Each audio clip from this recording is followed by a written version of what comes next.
Undefeated Sports. I'm Kyle Johnson. I'm Billy Mock. The Kansas City Chiefs won. He said he can't brief. I'm just going to get to the winner of the Super Bowl. We're done. The Kansas City Chiefs won. We have just completed watching Super Bowl 54. Right here from the couch of the Grubbs residence. Chiefs win the Super Bowl. 31-20. My pick to win the Super Bowl from the beginning of the playoffs. My prediction was 31-28. 8 points off.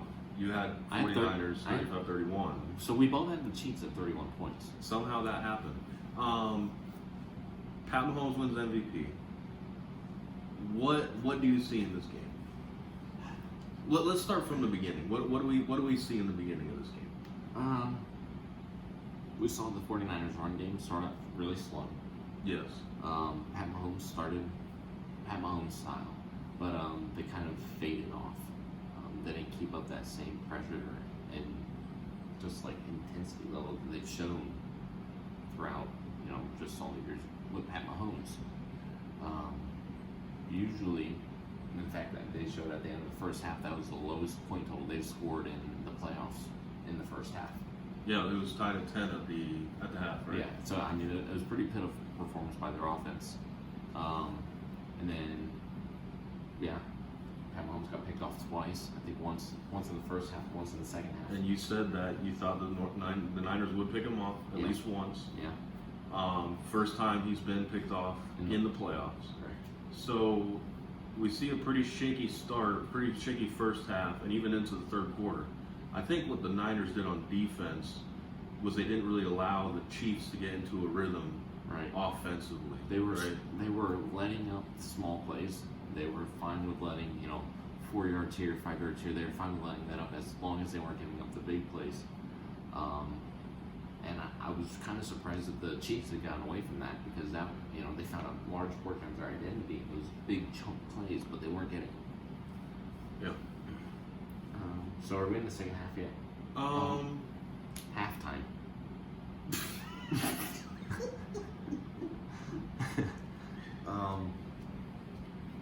We'll just keep it at halftime. Yeah, halftime. Halftime. Second half, the 49ers came off really hot. Okay, let's talk about the Niners real quick. Jimmy Garoppolo played pretty good. He did. He played pretty good in this game. Yeah, he definitely did. I think he definitely kind of switched the narrative that the offense was completely built on the run game. Right. We were kind of joking at the beginning of the game how he may only throw 8 passes again. Right. Because after the Niners' run game did get into a groove, they were running the ball a big portion of their offense. But Garoppolo still went, I forget his completion total, but a pretty good percentage. Yeah. And threw for a good amount of yards. I think he threw for 200 plus. Yeah. Or close to it at least. He had the 2 picks. Right. But for the most part, Garoppolo, he looked good. He did look good.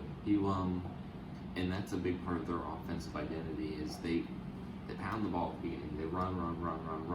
And when they do that, it opens up their play action game, which is, they were saying in the game, that's where Jimmy Garoppolo finds a lot of successes in play action. So yes, the running is key to their offense,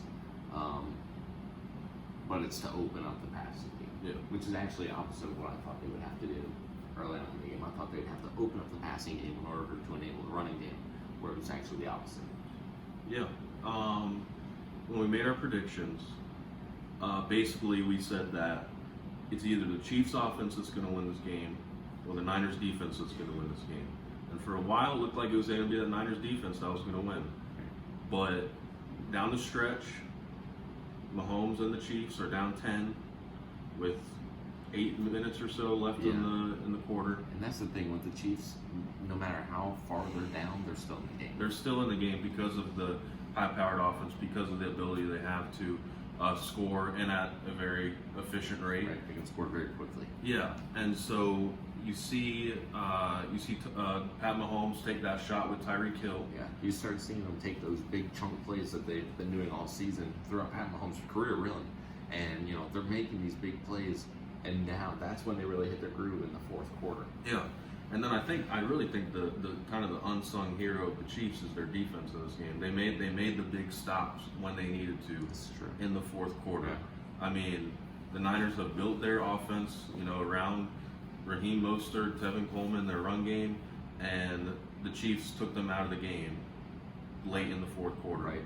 And then that allowed the Chiefs offense to do what they do best, and that's score points. Right. You saw Pat Mahomes take the shots. You saw Sammy Watkins beat Richard Sherman on that big play. And Pat Mahomes really, Pat Mahomes and his offense did what they have done all season in that last chunk of the game, scored 21 points in the final 10 minutes or so. Right. Yeah. It was the Chiefs offense that won this game. It was an impressive fourth quarter by them. You got anything else? Because No. I do. I know you do. We've already been talking off camera a little bit. Yeah. It's a hot take. You will probably disagree with it. But I'm adamant about this take, and you're not gonna change my stance. Damian Williams, touchdown run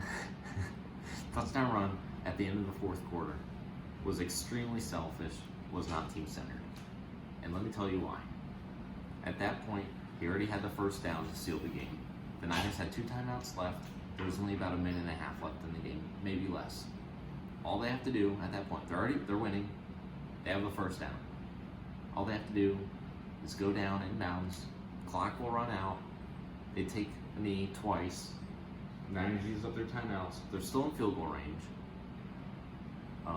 Hopefully by that time the time runs out. If not, they kick a field goal. They kick it back. They trust their defense. The Niners have to make a big play in order to win. It was totally unnecessary for Damian Williams to score that touchdown. In fact, it was selfish in that they had the game locked up, and instead of just taking the game, they decided to give the 49ers a chance, put the 49ers back in an opportunity to get back into the game late in the game, because they still did have 2 timeouts left. So it was an extremely selfish play by Damian Williams. But in the end, I'll say this, in the end it doesn't matter because they won. They won by 11 points.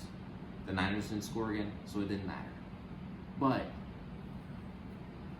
it was not the smart play. It was not the smart play. It was a good play, but it wasn't the smart play. I just have a hard time believing that there's anyone else watching this game that is thinking that.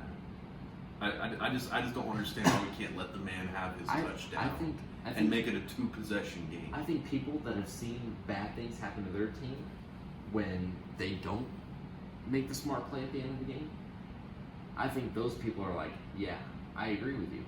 Because they've seen it happen before. They've seen their team make this stupid play and score and give the other team a chance to come back and win. Football it's 50% physical and 50% mental. If you're not playing mental football, you're not playing good football. You have to have the mental level of football. You have to be thinking situationally every single play. What is going to give my team the best chance to win the game? Was scoring another touchdown against a team that wasn't going to score again, was that the best play? Or was letting the clock run out with less than a minute and a half left in the Super Bowl, was that the smart play? This man sounds like a boomer right now. You sound like a football boomer. I think he's just mad that Jimmy G didn't get the win here. Personally, when I was watching Damian Williams, because there was really no really player on the Chiefs offense that had like a standout performance. Pat Mahomes wins the MVP, but after that touchdown, I was even thinking that Damian Williams could even potentially get the MVP. He didn't put up like outstanding numbers, but he had 2 touchdowns, and he was a pretty reliable piece of the offense for most of the game. Was able to get them in good position in third down. Was able to run for some first downs. But Pat Mahomes wins the MVP. He's the leader of that offense. He did what he had to do down the stretch. Yeah. Just let Damian Williams have the touchdown. Just let him have the touchdown. There you go. That's my TED Talk. Another other notable player doesn't get recognition because they didn't win. But Deebo Samuel, rookie receiver, he had a great game. Good job, Deebo. We appreciate you and everything you do. And Nick Bosa had a pretty good Nick game Bosa too. had a good game. He had a sack and a forced fumble. He was getting in there most of the time. He was putting pressure on Mahomes. Yeah. And the Niners did not let Mahomes have any easy passes. No. They were putting the pressure on him the whole game. Yeah. So, let us know what you thought Yeah. about this game. Here's what I'm excited for. That's what it boils down to. I love football, but when football season comes to an end, that means it's time to do a deep dive into the NBA and eventually to Major League Baseball. More specifically, the Tampa Bay Rays. That's what we're here for. I'm excited. We got NBA trade deadline coming up. I already got my Woj tweet notifications on. I'm excited. This Thursday is the deadline. And then Rays baseball. Rays baseball. It's as simple as that. Has me thrilled. However, if you are a football fan on this channel, don't be afraid, don't be let down. We will still have football content coming out with free agency coming, off season. Trades, draft. Maybe we'll dive into the combine. Maybe. And go on. Maybe do some season rankings or something like that. Yeah, Maybe put some way top too 5 early. lists. Yeah. Way too early predictions. All that stuff. So Stay tuned. Stay tuned for sure. Like this video. Comment what you thought about the games. Subscribe to the channel. Check out the podcast. Check us out on the socials. We'll see you next time.